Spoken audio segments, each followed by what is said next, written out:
Ing'eyo obuya ni en agene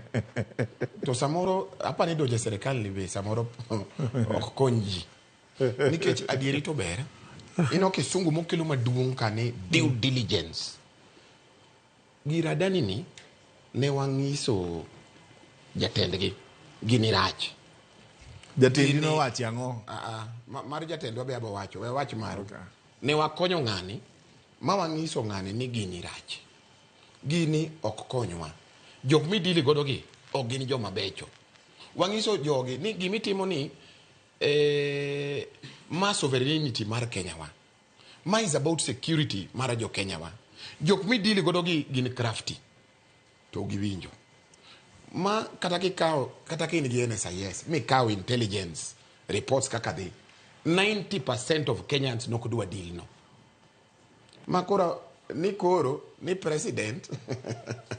ni koro owacho ni obed advised gi joma moko moa oko to wan jo iye wang'ise ni one experts ne wasewacho ni wakonyi gini rach wirigo ok odwa winjo then aneno koselando ni gini wagole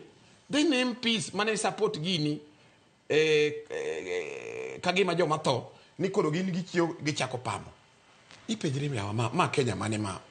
wan godo ni emomiyo kata wandai wakwayo jowa ni kunguru dhogu teach ma without party leader mari ni wuoyo taweni otieki baba ni wuoyo mawe mi wuoyo 10 minutes onge gimi wacho idhi chako siduogo aweni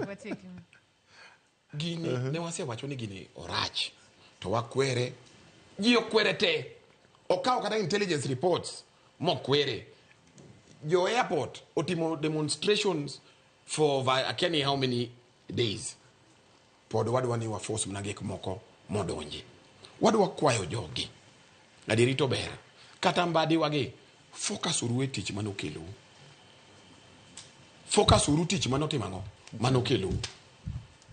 in mbadi okini kata minister mar transport wach ni idhi doje nade mach wacha dani ene emogolo meda pesa wandai wach mbadi otoje nade energy energy no we wach mar energy kai trako gadani nene gibi gima dwa ni akwa jowa tiuru ne jowa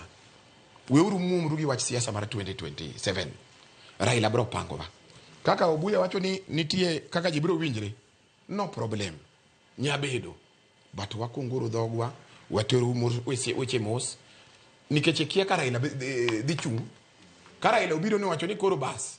echa dhi EU weche ayudo ta seduogo adwa chung udhi wachana erokamano weke wateru mos gik moko kaka joluo wan gi gop jo mang'eny an gida kare ni mondo watieke da mondo mi Kennedy olerna ni to sani wacho ni